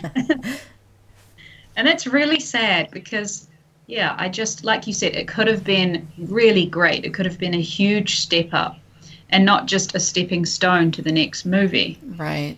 They should have just, lived in the present with it and been mindful and just, that sounds lame, but you know what I mean? Just really treated it with the respect it deserved, but it didn't, it just didn't really get off the ground, which is very sad. Yeah. Right. Okay, so as far as things that I was unclear on for the film, first thing, I think it was a pretty obvious thing that stuck out, only because the characters mentioned it when they were in the submarine. How did the Mosasaurus survive? Right. I mean, if she didn't even bother to eat the Indominus, how did she live? Right, and it's a good point. And why was everything moved around? All of a sudden, there's the Logan. Oh my gosh, the lagoon is it was in the center of the island for the first film, and now it's right by the ocean in the second one. It's not that big of a deal for me. It was for a lot of people, but why on earth would you have a channel that runs to the ocean? What good would that do? Right. There's no. If you need to put a submarine in, just dip the submarine into the actual lagoon instead of go into the ocean, then open up a gate so this animal could possibly get loose and wreck the world. That was very Jaws 3. Yeah, for sure. I was definitely thinking the same thing. You and I are Jaws people. Yeah, and so is Sam. She's also a Jaws person. Yeah. Oh, yeah, just a little bit. Of course I'm a Jaws person. Come on. Yeah, you know what? I think that, I'm not an expert, obviously, but I think that the Mosasaurus would have been a saltwater creature, marine reptile. So maybe that's why they had the channel going to the lagoon. Maybe it needed the salt water. Maybe, yeah. It is a saltwater creature. Relax. Anything in here be dead by now. Yeah, either way, how did it survive? Actually, Joey in Raptor Squad, he mentioned something that we saw. I don't know if you saw it, Matt, something about that maybe other dinosaurs went to take a drink of water and they just fell in. Yeah, maybe. To drink salt water. But Yeah. but yeah, that was a little bit of a stretch, though. I mean, if you're an animal of that size, you're going to need... It's like a whale. You know, they constantly eat. They constantly need to replenish their energy. So, I mean, that was a stretch for sure. Unless mosasaurs were able to hibernate for 3 years or something, which I find unlikely. Right. So the other thing that I have, and Matt, it's something that you touched on a little bit. Wu took the embryos at the end of Jurassic World. He should have had everything he needed to make more dinosaurs. Why in the hell did they need to go back to the island to get the dinosaurs when he already had the embryos? I don't get that.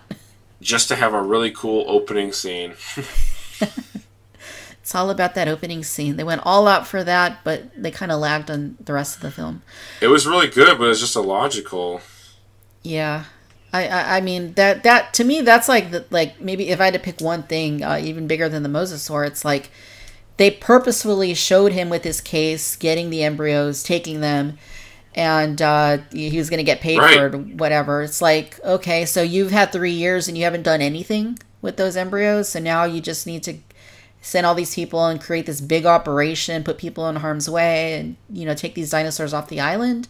I mean, the only way I can kind of justify it is that nobody maybe knew that he had the embryos, and if they found out, maybe he'd be in huge trouble, he'd be in jail and whatnot.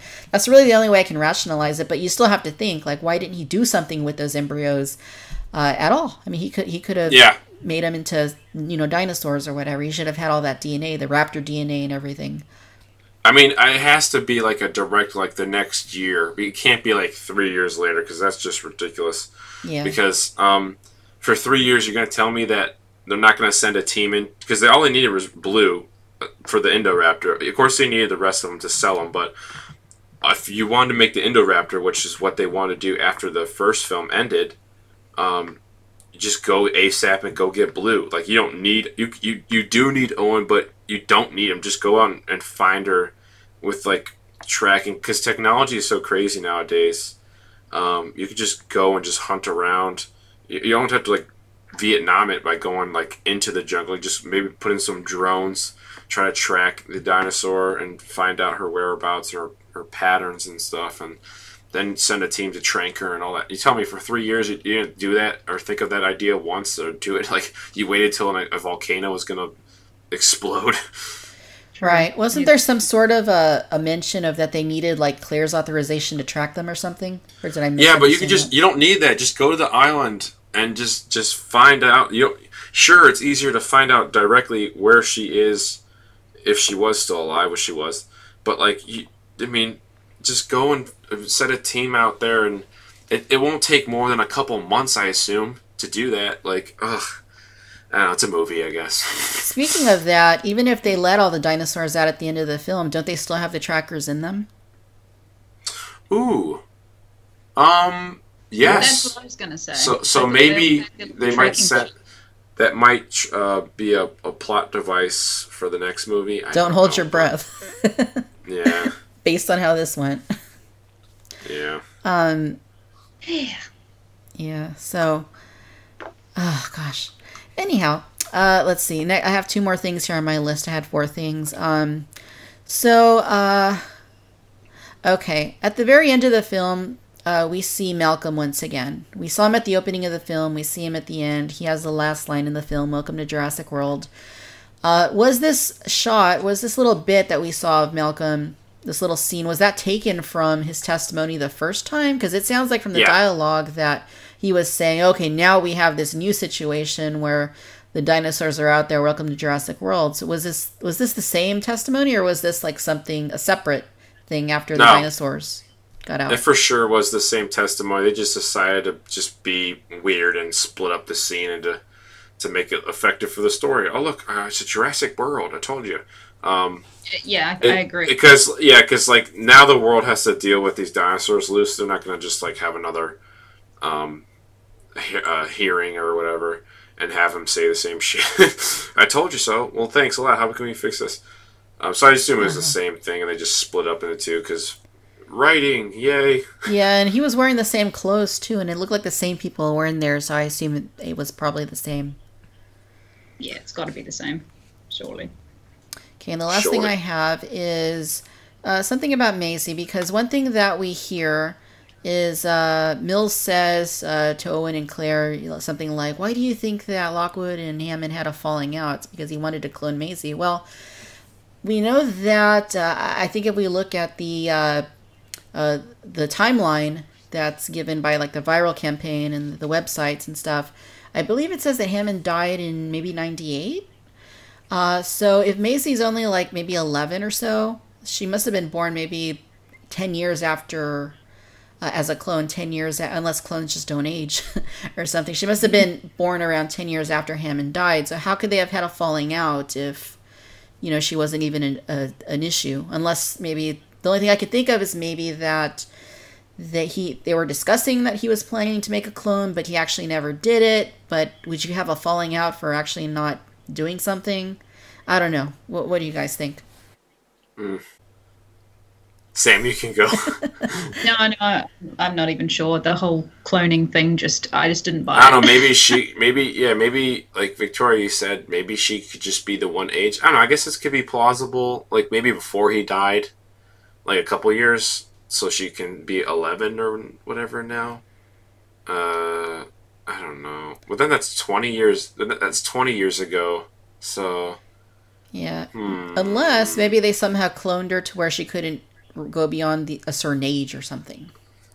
I don't know. Yeah, that's a good question. Which she should be self-aware at that point, unless she's just not aware of any other children. It seems like she was locked up maybe in the mansion. True. I don't know. Maybe she can also have some kind of advanced aging, because I think the dinosaurs had that. I don't know. But yeah, that's a good question. I don't know. Nothing was explained. Here's the other thing, and this is a little more grim, but what if she's not the first Maisie clone? What if it took several in order for them to get one that actually worked?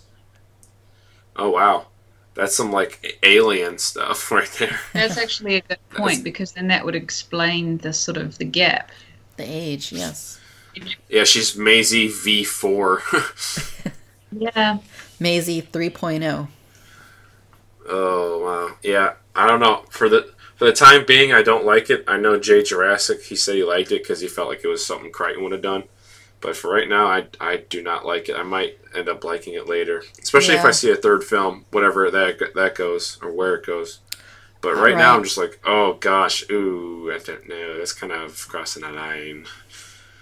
And it's like weird, like, now do I hate Lockwood because he did that? Like, now I'm supposed to feel sorry for this little girl, and now I don't feel sorry that he was suffocated to death by Mills. Like, come on, like, it's so weird. That was I gotta admit, that was a little brutal. I mean, why was the pillow even over on the side of the room, conveniently right next to Mills anyway? I mean, it was just kind of but I'm okay with the whole cloning aspect of Maisie being a clone, but I'm not okay with the way it was handled per se. Like, they just kind of threw it out there like as a twist. It wasn't even that shocking. I mean, it was like, oh, she's a clone. That's unexpected, but it wasn't really like a shock either. Yeah, earth-shattering, yeah. And I mean, just the way that it was handled, like, she didn't really seem to react to it, so maybe she even knew she was a clone. And then, of course, it didn't really do anything to further the story, or they didn't really elaborate on it, which I think was my biggest issue. They didn't really kind of fill in the blanks as to, okay, why is she only 11 when, supposedly this falling out happened, over 20 years ago. So those are my biggest issues. I just didn't care. I'm like, she's a clone. Wow. Okay. Like you said, it didn't help further the story. I just think it was kind of unnecessary. It's just like, why did that even need to happen? So, right. Yeah. But So Yeah. I think, Sam, you are up. Anything about the Jurassic World Fallen Kingdom that you were unclear about? I think you guys pretty much covered it all. Yeah, for the most part. I think that's it. I actually can't think of anything else. Yeah, I I mean, mean, lots of things make sense. Maybe when they had all the dinosaurs in the little holding cells, I'm like, how did they even fit in there? You know, Like the Rex, you've yeah. got an Anki that's supposed to be in a steg that's supposed to be like 10 meters long. You know, Yeah, they have an you had Anki like apatosaurs that. in there, you had, yeah, I think I looked at that too, and I was like, no, I know it's a movie, right, but, which explains why Indoraptors can smile. yeah. Yeah. I like that, but I hated it. I don't know. It's weird. It was weird. Yeah, that almost took me out of the movie a little bit as well. Yeah. All right, so I think we've done a pretty good job talking about our feelings about the film. Having seen it once, of course, you know, anytime you see a movie a second time or on subsequent viewings, at least for me, I feel like I understand things at least a little bit better. I pick up on things. I pick up on the foreshadowing elements that were thrown in there that you just can't know when you first see a film because you don't know what's going to happen yet. But I'm sure as we see it on subsequent viewings, you know, we'll catch up and maybe we'll figure some of these things out, and you know, maybe we'll like some things better, maybe we'll like some things less.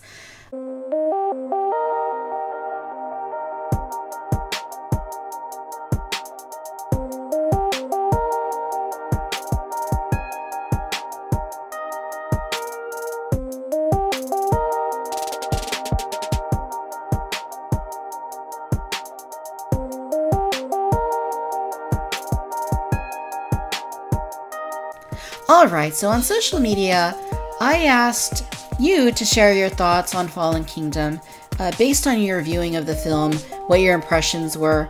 So first one I have here is looking off of Facebook. A friend of mine, Christy, sharing her thoughts on Fallen Kingdom. I give it a 6 out of 10. Not bad, not that great, but worth seeing once for the dino action. Lots of species are seen, many we haven't seen before, a ton of homages to the first film, probably a couple dozen. Cons were that it's just a little too dark and depressing, too human-centric instead of dino-centric. Isn't the human race just awful? Yada yada. Please just stop with the hybrids. It's gone over the line now. Special abilities that the dinosaurs have are just too much. They went a little too far with Blue here too. The opening scene is absolutely killer, but then nothing happens for the next 30 minutes or so. The very end didn't make a whole lot of sense logistically. It sure sets up Jurassic World 3. So yeah, I do agree with quite a bit of what she's saying there. It did seem to be more focused on humans than dinosaurs in some cases, but I think the issue with that is that a lot of these human characters weren't even that interesting to begin with, so I think that creates a pretty big problem. Yeah. Next message that we have here comes from BJ on Facebook. He says, "Hello, Victoria. Big fan of you, Raptor Queen in Brando. I just I just saw Fallen Kingdom last night, and it was such a roller coaster of emotions. My mom and I have seen every Jurassic film together, and we were both in tears. The scene with the Brachiosaurus dying on the docks was heartbreaking, and I somehow feel that was the same one that we saw in Jurassic Park." Interesting. "I don't know how this franchise will end, but I know it will tear our hearts out when it finally does. Also, I love Claire Dearing so much more. She's the Sarah Connor of Jurassic Park." Oh my gosh. Oh, she's not. No way. Sorry, I can't agree. Yeah, That's all I'm gonna say. Not Holy even crap. close. Not my Terminator franchise. Don't you dare. All right, so going over to Twitter, Lion sends in a message saying, "I love the movie. I love the human characters, the dinosaurs, the story, the action, fast-paced narrative, special effects, score, and everything else. Jurassic World kind of still edges out as my favorite. But Fallen Kingdom is definitely a perfect movie, as I don't have complaints about the film, as everything just works and is necessary. Not even nitpicks falter the score, which from me is awesome-tacular, or an really? A+. It might be better than Jurassic Park. I say that as someone who has literally been a fan of that movie all of his life and whose favorite novel of all time is Jurassic Park. Oh my god. Next one comes from Tristan on Twitter. Super disappointing. The characters were one note, never strayed apart from what they were at the beginning of the film. Indoraptor had, 10 minutes of screen time? Loved the sticky scenes and some action, but a lot of it felt weird. There were comedic moments in what should have been a tense atmosphere. The ending sucked too. Not enough dinosaurs to justify a true threat. Released in a somewhat unpopulated area with 12 species. No carnivores can breed as it's one of each. Only true threat is the Mosasaurus. Hated the auction scene. It just wasn't what I wanted out of a darkly themed Jurassic Park movie personally. I give it a 4 out of 10. I actually forgot to elaborate on that point when they set them free at the end. I said to Nick, well, what are they going to do? They're, like you said, they're not going to breed. They'll probably track them down, shoot them, and that'll be the end of it. You're right. There just wasn't they're not enough of a threat. Right, unless they're able to reproduce. I don't know if they ever got rid of the amphibian DNA element. I assume they would have after all this time, but who knows? I designed this animal myself. Aaron Beyer on Twitter says, that movie was crazy cuckoo bananas. I like the story, just not the execution, maybe. All right, so now we go over to Instagram, looking at our messages here. From Chris, the Collector's Hut, he says, so we saw Jurassic World Fallen Kingdom today, and I thought it was very sad. I absolutely love the Jurassic Park franchise, but this one just hit me differently. Seeing all the dinos on the island get killed, especially the long neck on the pier, destroyed me. Seeing all the rich buying these poor dinosaurs like property made me so angry. The special effects were great, but I wish the story was different. Jurassic Dave 93 says, hey Victoria, I really enjoy the podcast. I really liked Jurassic World Fallen Kingdom. I thought the first half on the island was a bit rushed, and there were not as many consequences, such as deaths, as I would hope. The second half really made me love this film. I don't think we have ever had a dinosaur as gruesome as the Indoraptor. The cinematography was amazing and claustrophobic. I would give this film a 7.5 out of 10, and that may go higher with more viewings. Thanks so much. ITJOCC says, best JP film since the original. Wow. Neela says, my thoughts on Fallen Kingdom. It is a film that will find an audience. It was simply not made for me. I felt it was too much and too little at the same time. The big twist is overshadowed by action sequences and the uninformed decisions by cardboard characters. I liked Lockwood and Iris the most. All in all, it does its job as an action film, pretty much a 2-hour mindless entertaining flick. I was let down, but I'm happy for those who genuinely enjoyed it. Mindless entertaining flick, I like that. Yeah, sounds about right. That's that. When I think of Jurassic Park 3 in particular, that kind of sums up my feelings about it as well. Yep. All right, so that's the feedback that we received. Do we have any parting thoughts on Fallen Kingdom? It sounds like there were elements of this film that the three of us collectively enjoyed, but there were also quite a few things that didn't make a whole lot of sense and weren't completely thought out as far as the script and the story are concerned. Does that sound about right? Yeah. Yeah, totally agree. All right, with that being said, if you are still listening, then you are listening to the podcast on YouTube. And we will now exclusively be speaking about Mattel's Jurassic World toy line. Okay, so guys, the Jurassic World toy line has been out for a couple of months now. We've all been celebrating it. Fans have largely really been enjoying it. It is an imperfect line, but for the most part, it seems to be hitting all the right marks as far as scale, playability, sculpts, and detail are concerned, even if they're not the most detailed items. Obviously, these are toys. They're mass-produced as consumables meant to be targeted towards children. And of course, as collectors who grew up with the original Kenner stuff, you know, we're really into these toys right now. So since we last spoke in our episode where we were collecting them the very first week of release, what's changed? How any new acquisitions? It seems like there's been a few developments as far as some of upcoming product goes. So, Matt, anything on your end? I don't think so, because I haven't gotten any Wave 2 stuff in. So I have, I finally unboxed everything because I was waiting to see the film. And I was like, all right, I can unbox, almost everything. And I just, sold off the Dilophosaurus because that wasn't in the movie, and I sold off the Owen with the little shield and stuff because that wasn't in the movie. But besides that, nothing new at all because I've been waiting for Ceratosaurus and all the other stuff to come out, so kind of boring. The Wave 2 stuff that's just starting to hit places. Yeah.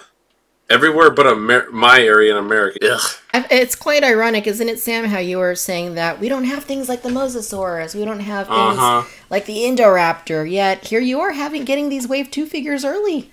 You got everything early. Good things come to little old New Zealanders.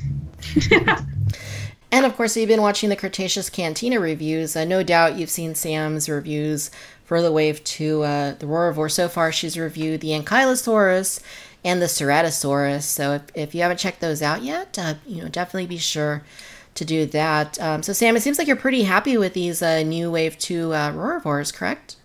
Yes, very much so. They're awesome. Just really detailed. I've talked about it in the Ceratosaurus review, but that terrible Ceratosaur we got back in 2015. It's like a distant memory now because we now have this beautiful Mattel version, and it's just so faithful to the screen counterpart. Matt, are you? Sorry to interrupt. Is somebody listening to Metallica? I was about to say, I just texted you, LMAO, good party, Sam? Yeah, Nick's slapping bass downstairs. Might tell him to pause it for 20 minutes, eh? Oh, how loud is it? How loud is it, Matt? Loud. Oh, God. I'll probably just have to speed up my little spiel and then sign out, you guys, because I don't know if I'm going to be able to stop him. No problem. We'll work with it. Yeah, the Roarivores are incredible, and I can't wait till you guys get your hands on them. One of my friends has just been over in the Philippines, and she managed to pick me up the little Stiggy and the Jeep, the Legacy Jeep, which we never got. We never got a lot of the Legacy stuff over here at all. Yeah, but I have another friend of mine that'll be shipping some stuff over to me, like Mosasaur and all sorts. So, yeah, I'm having a great time. It must be really, really bad. It's so bad. It's so funny. Oh my gosh. Can you still hear me though? Yeah, barely, but it's just like you're at the freaking Jurassic World Park right now, or you're at like Margaritaville. Oh man. Oh, Margaritaville. Oh, no, thank you. What? I really liked it. It was cool. It was cool. I think it was just like so like, oh yes, my two favorite friends from San Diego are here. I think that was it. Yeah, totally. So Sam, you mentioned that you picked up the attack packs. You were able to get those picked up by somebody. I'm just thinking about this. It's funny because it's like totally quiet. As soon as you start talking, the music comes on. Like, next debut, Alice in Chains. The attack packs, yes. What have I got? The Wave 1 attack packs? Wave 2. Wait, what's in the Wave 2 attack pack? No, didn't you say somebody from the Philippines got you on? Yeah, one of my mates got me the Legacy Jeep and the Wave 2 Stiggy. Oh no, the Battle Damage Stiggy. That was from Wave 1, wasn't it? Yes, so the Battle Damage. Yeah, because we didn't get any Battle Damage either. Very cool. You guys should just cut me out of this, eh? No, we'll make it. We'll make it work. I guess at least it'll be entertaining. Matt, have you picked up anything? Actually, I think you already answered that, right? You said you didn't get anything. Yeah. Yeah. As far as my end, I'm still picking things up. I haven't even completed all of Wave 1 yet. I think I have most of the main line. The only thing I don't have is that really big Target. Yeah, just ask Sam another question. Just flip it to her. I want to hear the guitar. So I'm still picking up things from the first wave. I mean, obviously there was a lot of stuff that came out. I still don't have the really big Target, the 6-pack, which when I say that every time I mention 6-pack, I think of beer. But yeah, I still don't have the 6-pack that has all the Dimorphodon and the Pteranodon and the 2 Gallimimus, the Raptor and the Dilophosaurus. So I still got to get that. What else do I not have? I skipped that one. This is just a bunch of ugly repaints. The Raptor looks pretty cool in that set, I think. Looks like it reminds me of the Screamer from Series 1. Yeah, that was a cool toy. It was a cool toy. My brother had it. I did not. I'm still working on that. But there's also the Kohl's exclusive pack. I still don't have that either. I know that it's available locally because I've seen it on the website that it's in stock there. I just haven't really felt like going to spend $30 on 3 repaints. So I think those are the only 2 things I don't yet have from Wave 1. Not counting all the miscellaneous stuff like the Raptors with the ripcords or the Owen with the ripcord, because I'm not really going for that right now. I also don't have the trucks, like the electronic truck with the lights and the T-Rex noises. I'll probably pick that up at some point. Same with the Gyrosphere launching truck and the submarine. I'm not sure if that submarine is still going to come out exclusively with the Indominus Rex skeleton and the Mosasaurus, but I'm kind of holding out to see whether or not that happens before I pick up the sub. It looks cool, and after having seen the film, I know it actually kind of looks quite a bit like the toy. It looks just like it. Yeah. He doesn't care, eh? He's turned it up louder, I swear. Can you text him hey, can you hold off for 10 minutes? I just yelled at him, and I think that's his way of saying, okay, Sam, you've been long enough. You've been on Skype long enough now. So yeah, Wave 2 stuff is starting to hit. Sam, you've got the Roarvors. There's been some reports over the last few days of Roarvors hitting in the U.S. On Amazon, the Action Attack Suchomimus went up, shipped and sold by Amazon.com. Sadly, I missed out on it, and they haven't restocked since. I'm checking frequently. And just today, the Jurassic World STEM Tyrannosaurus Rex Anatomy Kit went up for sale. $39.99 is what that costs. I went ahead and got my order in. That way I could get that in the coming days.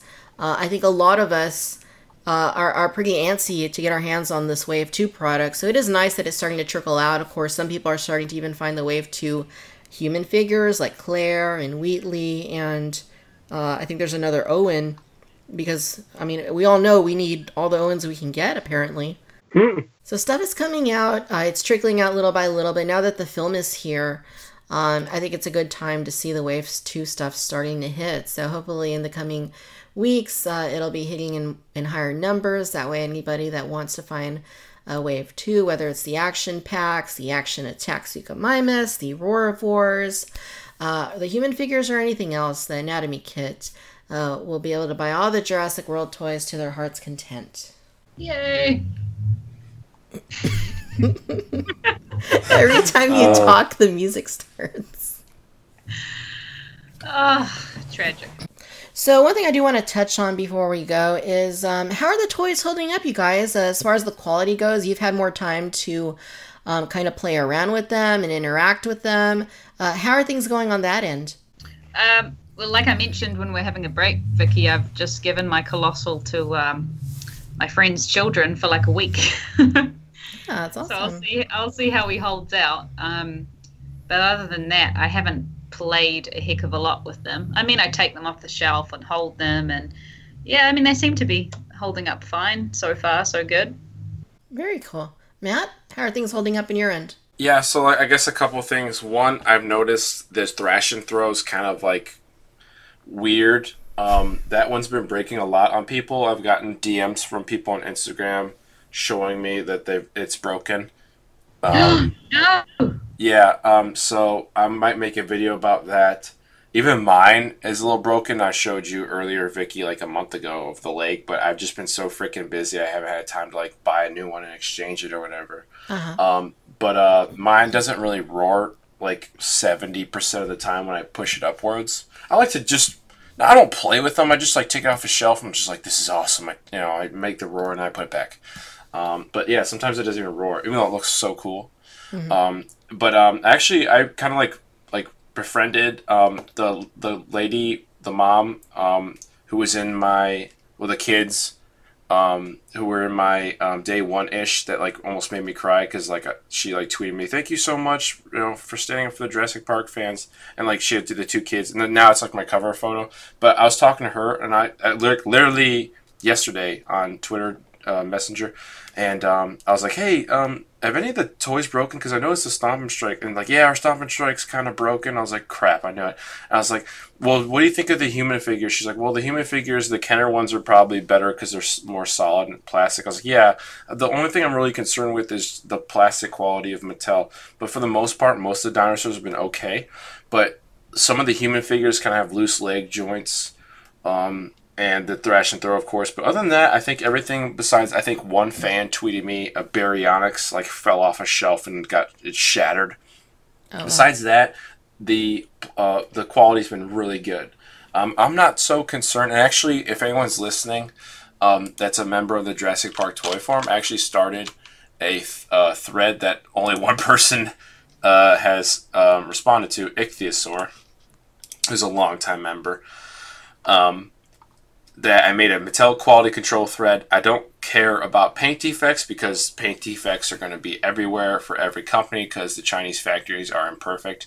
But what I'm concerned with is the plastic quality. So if you have any issues with the plastic quality of the Mattel Jurassic toys, please go to that thread or just DM me or tweet me your issues and with pictures and video and stuff, and let me know so I can make a report.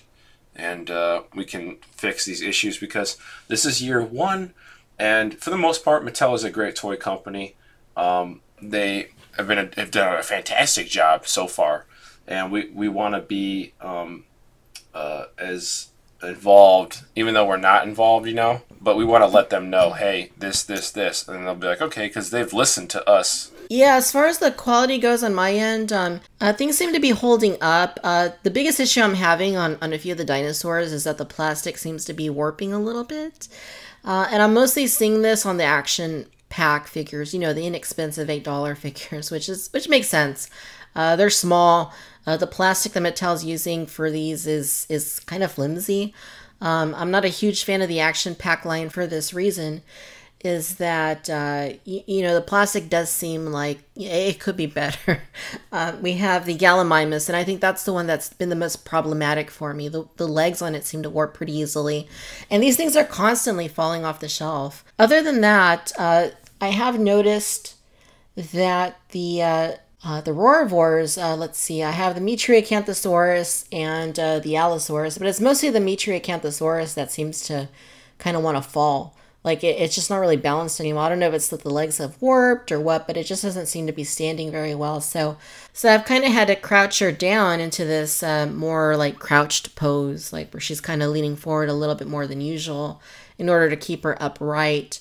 Other than that, I haven't really, played a whole lot with these figures. Like you mentioned, Sam, I also pick them up and look at them every now and then, or I'll grab one, take it outside, get some photographs, things like that, but they seem to be holding up pretty well. The only issues I'm having, like I said, is the plastic on some of the less expensive toys seems to be kind of warping, which is kind of unfortunate.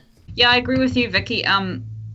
Yeah, the action tech, yeah, I'll agree that they are flimsy. They do fall over. So yeah, Wave 2 things are starting to hit. If you haven't found anything yet, be sure to be vigilant. Go out to your stores. Be consistent too. You can't just go to Target one day and be like, oh, I haven't seen any Wave 2. You got to keep going. Look online. It looks like Amazon's starting to get things in stock. So those pages are up there. Just bookmark those and check frequently because stuff sells out. Quickly, whether it's in store or whether it's on the website. So, I look forward to talking to you guys again more about other Jurassic related topics, especially the toys. I know that we love talking about the Jurassic toys and we're all huge fans of this toy line. So, have no fear, the Triassic Trio will be back. And before we sign out here, Sam, you do some excellent artwork. It's all available online. You take commissions, so I implore anybody listening to be sure to check that out if they haven't already. I see most people already have. But you're immensely talented. You do awesome work. And it's always a pleasure to have you on the show. So if people want to look for you online, where can they go? Pretty much just Raptor Queen89 on Instagram. And then I have a Facebook page, Sam Moore Artwork. So yeah, whatever I'm doing, I post on there. So yeah, just look me up. At Nick's Base NZ on Instagram. I can't wait to hear the edited version of this. It's going to be terrible. Oh, it's going to be epic. But yeah, just thanks so much, guys, for having me, because I never really thought I'd be doing podcasts with you two fine people. And it's just an absolute pleasure. Aww. Oh, thank you. Well, we love having you on here, and that's why we're the Triassic Trio. Oh, I love you guys. Yes. And Matt, you do some amazing film analysis on your channel. You've got several projects going right now. People want to learn more about that. Again, I also assume that they have already checked out your awesome work. They're familiar with you from the past Jurassic-related reviews and content online. Where can they find you online? Yes, this Cantina Chatter regular is on YouTube, Twitter, Instagram, Facebook. If you just look up my name, Matt Brando, or my alias or handle is Michael Man. It's been awesome talking with you guys again. I know God is real because I have you two as my friends. Aww. That's so sweet. Oh. It is. Well, you're welcome. Flutters. Oh, all of the love. Well, I know that we greatly reciprocate, so thank you very much. Oh, you're welcome. Thanks, Matt. Since this recording was completed, I got to see Jurassic World Fallen Kingdom a second time. I will admit that I enjoyed it more after seeing it again. The film still has most of the issues we discussed in this episode, but seeing it again gave me some added clarity and more appreciation for it. I would still rank it fourth in the series, below Jurassic Park, Jurassic World, and The Lost World, with Jurassic Park 3 coming in fifth.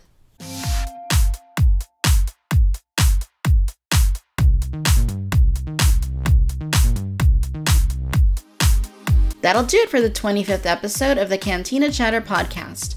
Once again, I'd like to thank Sam and Matt for coming on to discuss our initial impressions of Fallen Kingdom. Be sure to check them out online. I will place some links in the show notes. If you're listening to Cantina Chatter on iTunes, please leave us a 5-star review. It'll help to increase the show's visibility. Remember to follow Victoria's Cantina on Facebook, Instagram, and Twitter. And if you're so inclined, Victoria's Cantina has a Patreon. If you enjoy the work we do on the channel and on the podcast, please consider chipping in $1 or $2 to help keep the ship sailing. As always, I'd like to thank you for listening to the Cantina Chatter Podcast. Until next time, bye-bye.